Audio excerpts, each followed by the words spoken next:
It's simple-minded people like that, the ones that are afraid of change. They use everything in their power to defend what they stand up for, and instead of trying to listen and understand what's going on.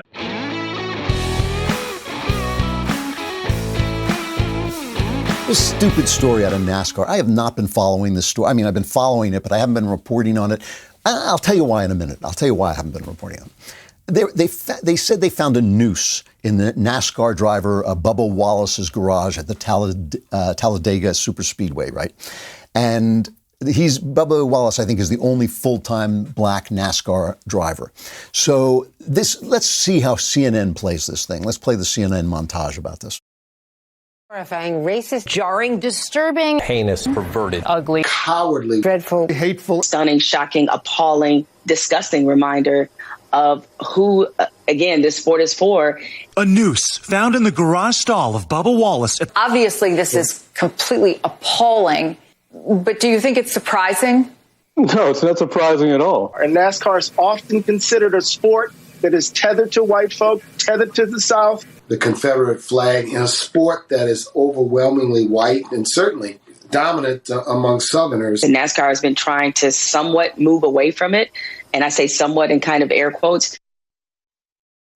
So I shouldn't have said CNN. That was a number of different news agencies. That was a Grabian montage, a number of different news agencies. I shouldn't have just said it wasn't just CNN. So that's how they play this thing, right? And now the FBI comes in force, like 12 of them come in and say, nah, it's a garage pull. And it was shaped like a noose. You know, it had like that wraparound thing.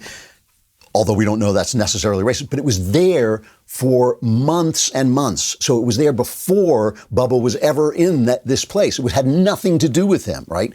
He won't let it go. Bubba himself, he refuses to let it go. And he says, even anybody who thinks this is wrong, let's play this. We'll call it 12, cut 12. Oh, no, I'm sorry. It's got to be 13.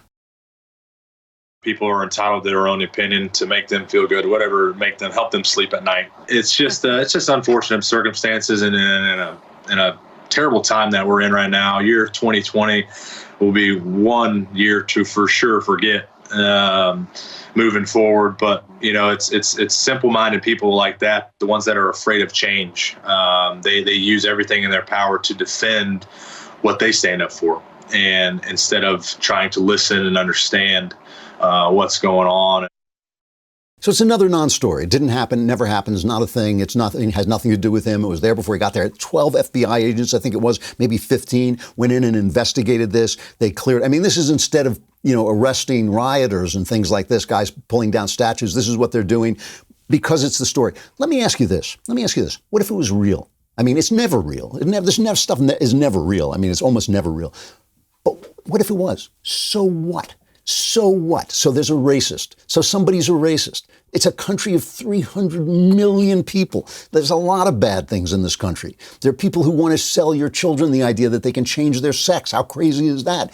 So what? So there's a racist somewhere. Tim Scott has put forward a bill in the Senate for police reform.